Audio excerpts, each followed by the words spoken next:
வாங்க நம்ம பேசுற சின்ன சின்ன வார்த்தைகள் நம்ம குழந்தைங்களோட உலகத்தையே எப்படி மாத்தும்னு பார்க்கலாம்.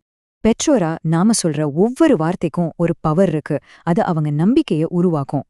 எல்லாத்துக்கும் முன்னாடி ஆரோக்கியமான மனசும் உடம்பும் தான் முக்கியம் இல்லையா? இந்த உறுதிமொழி அவங்க உடல் மன ஆரோக்கியத்துக்கு ஒரு நல்ல ஸ்டார்டிங் பாயிண்டா இருக்கும். சரி, உடம்பு ஆரோக்கியமா இருந்தா மட்டும் போதுமா?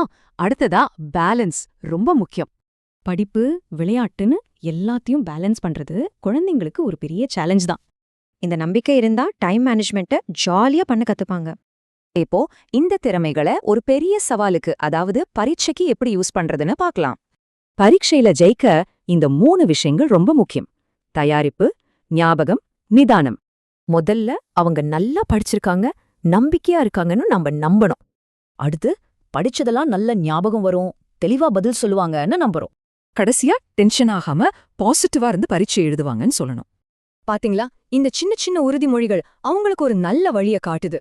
சோ ஆரோக்கியத்துல ஆரம்பிச்சு பரீட்சையில ஜெயிக்க வைக்கிறோம். சிம்பிள்.